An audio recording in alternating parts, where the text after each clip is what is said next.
Oi, bom dia para você. O Record News Rural está no ar. A agrofloresta tem se mostrado um modelo eficiente na produção de cacau no Noroeste Paulista. O sistema reúne uma série de culturas e traz benefícios ambientais. Vamos conhecer agora uma propriedade destinada ao cultivo do fruto consorciado com banana, açaí, baunilha e pimenta do reino.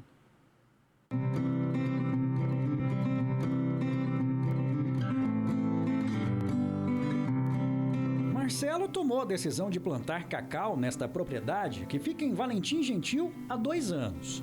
O cultivo é feito no sistema agroflorestal, em consórcio com outras culturas, como a bananeira, o açaí, a baunilha e a pimenta do reino.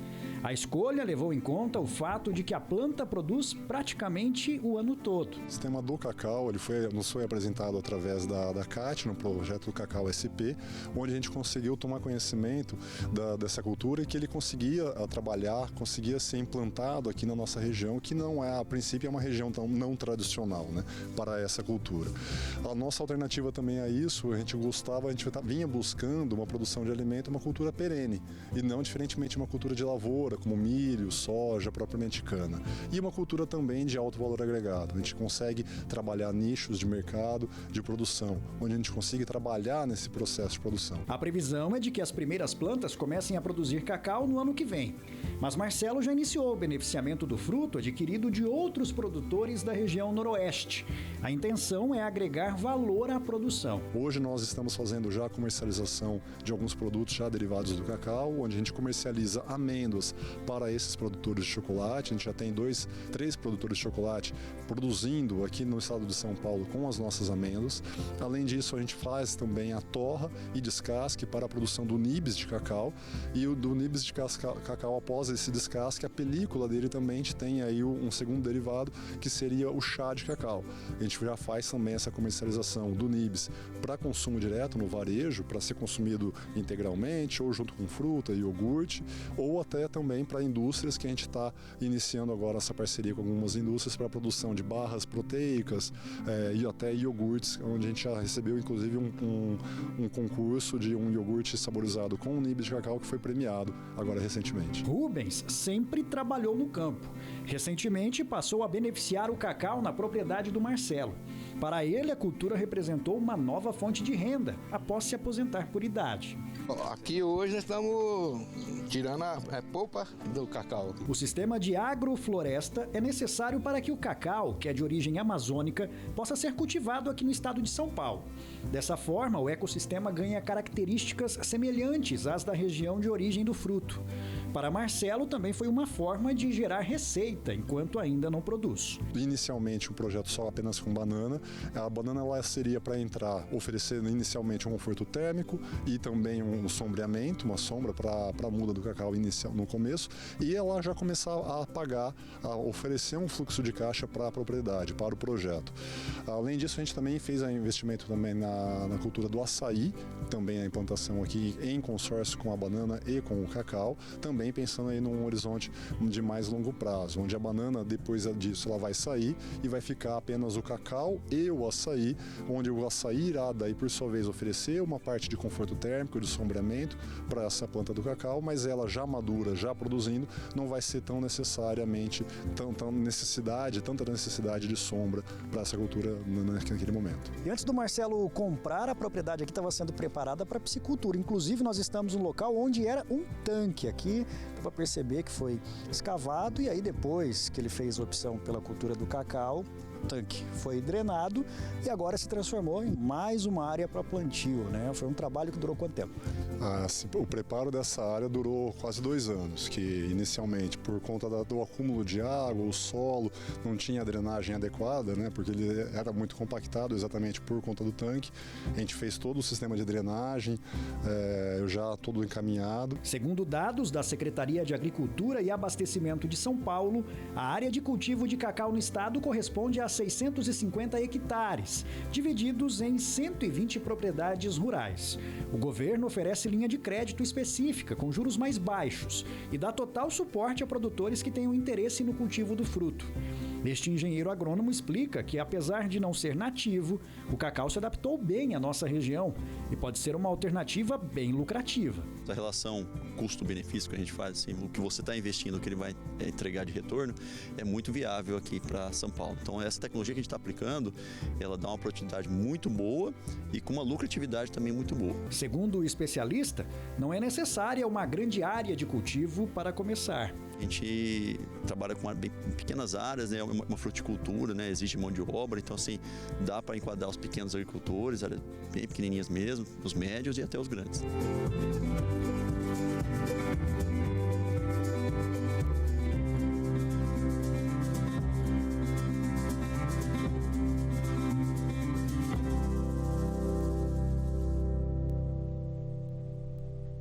O Brasil exportou quase 30% a mais de carne de frango em julho. No total, foram 519 mil toneladas embarcadas no mês. As exportações brasileiras de carne de frango alcançaram 519.200 toneladas em julho, um volume 29,9% superior ao registrado no mesmo mês de 2025, quando foram embarcadas 399,6 mil toneladas. A receita chegou a 991 milhões e 200 mil dólares, uma expressiva alta de 34,3% na comparação anual. Os dados são da ABPA, a Associação Brasileira de Proteína Animal. A China foi o principal destino dos embarques da proteína no último mês, com 70,5 mil toneladas. Vale lembrar que o mercado chinês estava fechado em julho de 2025. Na sequência, vem Emirados Árabes Unidos, Japão, União Europeia e África do Sul. Em julho, o Paraná liderou as exportações brasileiras de carne de frango, com 227,1 mil toneladas, alta de 49,3% em relação ao mesmo mês do ano passado. Isso confirma as expectativas da BPA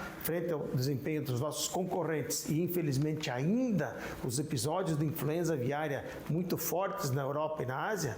O Brasil deve ser chamado agora a fortalecer e fechar o ano de maneira positiva. A gente fala agora das exportações de carne suína, que também cresceram, mas em ritmo menor. Olha aí. De acordo com a Associação Brasileira de Proteína Animal, os embarques brasileiros de carne suína em julho foram 3,7% superior ao mês anterior e alcançaram 131.500 toneladas. Em receita, o montante gerou 298 milhões e 300 mil dólares, uma queda de 5,6% na comparação anual. As Filipinas foram o principal destino da carne suína brasileira em julho, com 20,3 mil toneladas, seguidas por Japão, Chile, China, Argentina, México, Hong Kong e Uruguai. Em julho, Santa Catarina liderou as exportações brasileiras de carne suína por estado. Isso mostra que a suinocultura brasileira está forte e deve seguir o padrão de sempre crescer um pouco no segundo semestre. Basta ver que no primeiro 6 meses do ano havíamos com uma média de mais de 120 mil toneladas. Iniciamos o segundo semestre com 130 mil toneladas, cumprindo um padrão de crescimento no segundo semestre do ano. O Brasil aumentou as importações de trigo neste mês. Entenda agora o porquê. A pouca oferta de trigo, principalmente os lotes de qualidade superior, impulsionou as importações brasileiras do produto. De acordo com informações divulgadas pela equipe do CPEA, o preço médio do cereal importado ficou abaixo do negociado no mercado nacional, o que aumentou a competitividade do produto internacional, especialmente o de origem argentina. Com esse cenário, vendedores brasileiros precisaram reduzir os preços para tentar aumentar a competitividade frente ao produto oferecido por outros países. Dados da Secretaria de Comércio Exterior mostram que o volume de trigo que chegou aos portos brasileiros no mês passado foi o maior registrado neste ano até o momento. Mas apesar do avanço mensal, as importações acumuladas nesses últimos 12 meses permanecem abaixo do verificado, quando comparado ao ano anterior. As cotações dos etanóis anidro e hidratado estão praticamente estáveis em São Paulo. O motivo é a combinação entre oferta elevada e demanda aquecida. O avanço da safra 2026-2027 no Centro-Sul mantém a disponibilidade elevada, enquanto compradores voltaram a atuar com maior intensidade. Segundo o CPEA, de modo geral, as distribuidoras de São Paulo adquiriram volumes maiores e outros estados produtores também registraram maior movimentação dos negócios. A volta às aulas, que impulsiona a circulação de veículos, também atraiu novos compradores ao mercado spot. A vantagem de preços do etanol hidratado na ponta varejista segue dando margem para que o consumidor opte pelo biocombustível. Ainda de acordo com os pesquisadores do CPEA, os agentes de mercado avaliam que as cotações haviam chegado a um piso e estavam abaixo dos custos de produção. Diante disso, os vendedores elevaram as ofertas e tiveram sucesso em alguns casos, enquanto outros fecharam negócios pontuais para cobrir despesas de caixa ou tancagem. Esse cenário contribuiu para estabilizar o mercado. As cotações do açúcar cristal branco seguem em alta no mercado paulista no início de agosto. O patamar alcançou R$ 96 por saca de 50 quilos, o que não era registrado desde a metade de maio. Segundo o CPEA, a liquidez aumentou, embora os compradores ainda mantenham postura seletiva diante dos patamares mais elevados dos preços nos mercados interno e externo. A menor produção de açúcar no Centro-Sul tem contribuído para sustentar as cotações, mesmo com maior volume de cana processada e matéria-prima de melhor qualidade. Os pesquisadores destacam que o maior redirecionamento da moagem para a produção de etanol também reduz a disponibilidade de açúcar, reforçando a sustentação dos preços. A intensa onda de calor que atinge a Europa provocou mudanças em vinícolas do continente. Na Espanha, por exemplo, os produtores começam o dia na madrugada para se adaptar às altas temperaturas. Com lanternas presas à cabeça e tesouras de poda nas mãos, trabalhadores de uma vinícola ao noroeste de Barcelona iluminam os vinhedos antes do amanhecer e iniciam a colheita às 3 horas da manhã. É a colheita de uvas mais precoce já registrada na Catalunha. Na Gramona, vinícola localizada na região de Anoia, os trabalhadores começaram a colheita semanas antes do período tradicional de agosto. Após sucessivas ondas de calor e temperaturas muito acima da média na Europa, empresas e instituições em todo o continente buscam formas de se adaptar às mudanças climáticas. Segundo o diretor técnico da vinícola, o calor intenso causou problemas de saúde em alguns funcionários. Foi uma situação muito estressante para várias pessoas. Tivemos até alguns problemas médicos entre os trabalhadores. Precisamos tomar uma decisão porque temperaturas de 35 a 45 graus Celsius eram fortes demais para eles. Acho que não voltaremos a fazer a colheita durante o dia e continuaremos trabalhando à noite. Começar antes do amanhecer ajuda também a garantir que as uvas cheguem à vinícola em condições ideais, como conta Davi Altes, um dos trabalhadores. Decidimos trabalhar das 3 às 11 da manhã para colher as uvas ainda frescas. Os trabalhadores ficam melhor, não faz tanto calor e eles trabalham com mais eficiência. Isso beneficia tanto os trabalhadores quanto as uvas, que chegam mais frescas à vinícola e exigem menos esforço para reduzir a temperatura antes da fermentação. De acordo com o monitor climático da agência Reuters, a temperatura média registrada em Barcelona durante julho ficou 5,8 graus Celsius acima da média histórica do período de 1961 a 1990. Vamos ver agora a previsão do tempo para esta quarta-feira em todo o Brasil.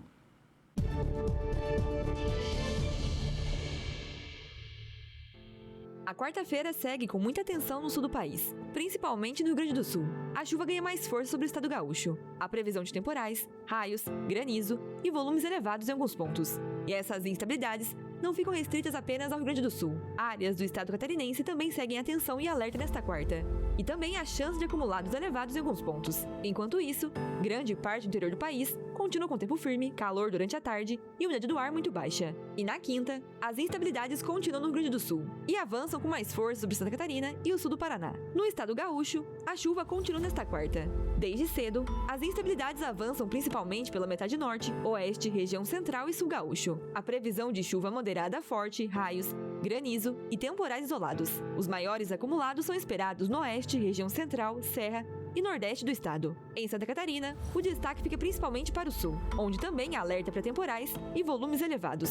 Já no Paraná, a previsão de chuva fraca é isolada na faixa litorânea, enquanto nas demais áreas, o tempo segue mais firme. E para quem estiver principalmente no estado gaúcho ou no sul de Santa Catarina, vale reforçar a atenção. A combinação de chuva intensa, raios e granizo pode provocar alagamentos, enxurradas e transtornos em algumas áreas, principalmente onde a chuva cair com maior intensidade em pouco tempo. Durante os temporais, procure abrigo em local seguro. Evite permanecer sob árvores ou próximo a postes e estruturas frágeis. E diante da previsão de granizo, mantenha veículos em locais cobertos sempre que houver condições seguras para isso. E na quinta, a chuva continua no estado gaúcho e avança mais para a área de Santa Catarina e também para o Paraná. No Nordeste, atenção para uma mudança na distribuição da chuva. O sistema frontal que atua no oceano ajuda a organizar as instabilidades entre Salvador e o litoral de Sergipe, onde há alerta para temporais. Também há previsão de chuva moderada a forte entre a faixa litorânea de Pernambuco e Alagoas, além do litoral e norte do Maranhão. Já no interior, predomina o sol, calor e a baixa umidade. No norte, as pancadas de chuva continuam principalmente em áreas do Amazonas, Rondônia, Roraima e Pará, podendo ocorrer de maneira moderada a forte intensidade. Já nas demais áreas, o tempo segue mais firme e quente. E no Tocantins, a baixa umidade continua sendo motivo de atenção. No sudeste, os ventos que chegam do oceano continuam transportando ar frio e úmido para o continente, mantendo bastante nebulosidade e temperaturas mais baixas, principalmente no leste paulista, Grande São Paulo, Rio de Janeiro, Espírito Santo, leste e sul de Minas. Nessas áreas, podem ocorrer garoa ou chuva muito fraca e isolada em alguns momentos. Já no interior paulista e em parte de Minas, o sol aparece mais e as temperaturas ficam mais elevadas. E na região central do país, o tempo firme predomina em praticamente toda a região. Faz calor durante a tarde e a baixa umidade continua sendo o principal ponto de atenção. Apenas o oeste e noroeste de Mato Grosso podem registrar pancadas isoladas, devido ao calor e à umidade disponível.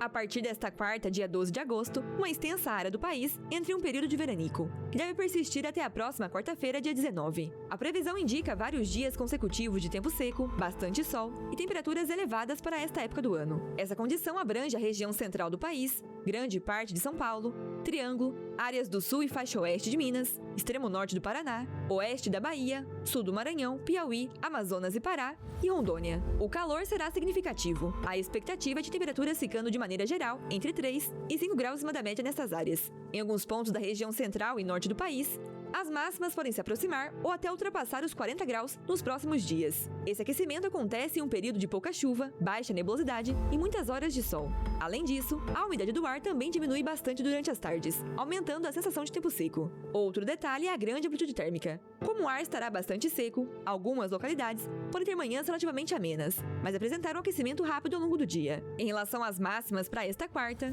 as temperaturas podem chegar até os 15 graus em Porto Alegre, 23 em São Paulo, 25 no Rio de Janeiro e em Vitória, e até os 27 graus em Salvador. E em Brasília, calor de até 30 graus. A reforma tributária traz mudanças que impactam os produtores rurais. E como toda mudança, gera uma série de dúvidas. Os impactos não vão ocorrer todos de uma vez, ou seja, existe um período de transição. O novo sistema adota, por exemplo, tributação no destino e legislação nacional unificada para os novos tributos. Quem chega para fazer uma análise desse e de outros assuntos importantes do nosso agro é o ex-ministro da Agricultura, médico veterinário e produtor rural, Antônio Cabreira. Bom dia, doutor. Seja bem-vindo ao Record News Rural. Bom dia, Kelly. Um prazer muito grande estar aqui falando de um assunto tão importante aí do nosso agro. Com certeza. A reforma tributária tem sido, sim, realmente um pesadelo, porque tem muita ponta solta, muita informação que ainda não está realmente clara para o produtor. Exatamente, Kelly. Eu gostaria de começar falando sobre o impacto da reforma tributária para os pequenos. E por que isso? Porque ela, de uma maneira geral, ela caminha numa direção certa, no sentido da formalização, mas ela obriga a questão de você, por exemplo, ter um CNPJ. Para o médio, para o grande produtor, isso aí não vai ter problema. Agora, para o pequeno produtor, esse salto ele é muito grande, porque você imagina, nós temos ainda no interior do Brasil muitos pequenos produtores em que eles ainda vão, como se diz, a uma coletoria, emitir uma nota fiscal. Então, essa forçada de uma reforma tributária para os pequenos, eu diria que está sendo quase como uma anti-reforma agrária. Você tem aí um impacto muito forte, num primeiro momento, sobre os pequenos produtores nessa regularização. Imagine, ele tem que ter um CNPJ, vai ter que ter uma contabilidade, um contador para orientá-lo. Então, ela ficou muito confusa, essa força na regularização dos pequenos produtores. Agora, para mim, o principal problema da reforma tributária, eu diria que ela vai insistir em continuar fazendo do Brasil uma grande fazenda do mundo.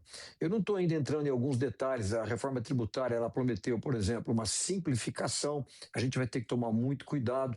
Durante um período de transição, a gente vai trabalhar com 2 sistemas, então é meio confuso isso, o produtor rural vai ter que ficar muito atento. Ela prometeu, às vezes, uma simplificação e talvez um imposto mais barato. Não vai acontecer isso. O que a gente está dimensionando, nós vamos ter aí um IVA entre 26% a 28%, ao que tudo indica, essa nova alíquota vai ser 28%. Se for 28%, o Brasil está ganhando como o IVA mais alto do mundo. Segundo é a Hungria, que hoje tem 27%. Agora, por que eu estou falando dessa alíquota de 28%, Kelly? Pelo seguinte, vou dar um exemplo. Se você tiver um bife, uma carne, a carne agora ela entrou nos produtos da cesta básica, então até 2032, 2033, ela vai estar com uma alíquota zero. Isso é ótimo, isso é muito bem-vindo. Hoje a carne paga, aí, dependendo do estado, de 25% a 32%. Agora, qual que é o problema? Se eu pegar aquela carne depois da implementação da reforma tributária, ela está pagando uma alíquota zero. Se eu transformar ela num hambúrguer, ou seja, eu agregar valor, eu agroindustrializar, ela vai passar a pagar 28%. Então, a reforma tributária, ela está sendo contra a industrialização do agronegócio. Eu posso citar aqui para você, por exemplo, inúmeros casos. Se você pegar um frango, na cesta básica, o frango também vai estar pagando alíquota zero. Se eu transformar esse frango num nugget, ele vai pagar já 28%. Então, foi assim uma marcha ré no sentido da gente agregar valor, a gente transformar o Brasil não na maior fazenda, mas quem sabe aí no maior supermercado do mundo, na maior cozinha do mundo, a gente trazer riquezas, trazer geração de novos empregos. Então, infelizmente, esse foi um ponto errado da reforma tributária. Ela está na contramão do que os outros países, principalmente as potências agrícolas, estão fazendo, ou seja, privilegiar a sua indústria agregando mais valor. Não é isso que a reforma tributária trouxe para o agronegócio brasileiro. E qual é o impacto dessa reforma para a logística brasileira? Uma vez que todo mundo está com essa apreensão, né, de sobrecarga, e aí é o momento de rever contrato, vendo qual que é o impacto mesmo, qual que é a margem de lucro, como é que fica todo esse custo. E em relação à logística, pode ter um impacto maior? Sim, pode, porque o setor de serviços, de uma maneira geral, foi o setor mais impactado. É um dos setores que vai ter uma das maiores cargas tributárias. Então, isso vai afetar o preço da nossa logística. Infelizmente, o Brasil já tem uma logística errada. Nós não aproveitamos muito as hidrovias, não aproveitamos muito as ferrovias. Você vê aí a Ferrogrão nossa, há mais de 10 anos que nós estamos tentando negociar e implementar essa ferrovia, mas de uma maneira geral, hoje, mais de 60% da carga da safra brasileira, ela transita na carroceria de um caminhão. Então, nós estamos utilizando já de uma maneira de largada a pior matriz logística, e com a reforma tributária esse custo vai ficar mais alto, porque as transportadoras elas vão ter um aumento de custo tributário. E é claro, isso vai ser repassado tanto ao produtor como ao consumidor.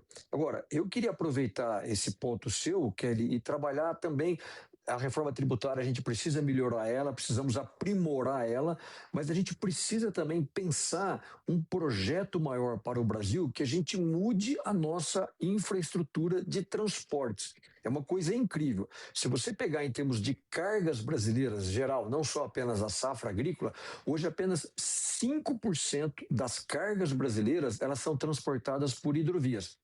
E olha que o Brasil tem as maiores bacias hidrográficas do mundo. Nós temos estados que têm nomes de rio, nós temos inúmeros municípios que têm nomes de rio. O Brasil tem basicamente 3 Mississippis. Nós não podemos utilizar nenhum desses Mississippis, basicamente eles estão judicializados. Então isso é um atraso. Se você pegar as exportações agrícolas dos Estados Unidos, ali pelo Golfo do México, que é a principal saída, 90% da logística americana é por hidrovias. É por barcaças. Então você imagina, com uma reforma tributária, com a matriz logística errada, como o produtor americano, ele ganha competitividade fora da porteira. Ou seja, dentro da porteira, nós somos muito mais eficientes para produzir uma saca de soja. Agora, depois da porteira, a gente está correndo risco com essas mudanças tributárias e outras, da gente perder essa competitividade depois da porteira da fazenda. Exatamente, são tantos fatores que pesam na balança, né? Agora, realmente, da porteira para dentro, o Brasil dá um show. Vou trazer aqui um dado lá de 1990, né? O Brasil era o 4º maior importador de carne bovina. Hoje nós somos líderes, né, globais na exportação de proteínas, um orgulho danado, né? Inclusive, no seu segundo dia aí de mandato como ministro, né, já teve um perrengue, gostaria até que depois o senhor contasse para a gente, mas o fato é o seguinte, a gente vive um momento agora complicado com relação à China, um mercado importante, batemos aí uma cota de 90%. Como que a gente pode analisar esse histórico de potência, né, da nossa pecuária, mais focado agora na carne bovina? Lembrando que no mês passado, a queda de envio para a China já caiu 50%. Claro que os Estados Unidos e Chile estão comprando ali, ajudou a compensar um pouquinho essa queda chinesa. Mas o que a gente pode dizer da nossa pecuária, hein? Eu queria só fazer uma pequena introdução muito interessante essa sua questão. Em 1990, Kelly, o Brasil era o 5º maior importador de carne do mundo. Às vezes a gente fala, não, em 1970 o Brasil era um grande importador. Não, não era 70, era em 1990. E o primeiro abacaxi, exatamente, que eu tive que resolver de uma maneira geral no Ministério da Agricultura, foi uma carne importada pelo governo. Naquela época o governo importava carne, 100 mil toneladas que vieram contaminadas por aquele acidente nuclear de Chernobyl. E além disso, o governo ele controlava também os preços. A carne de primeira, de segunda, ela era tabelada. Então isso era uma coisa assim muito difícil, criminalização da atividade produtiva.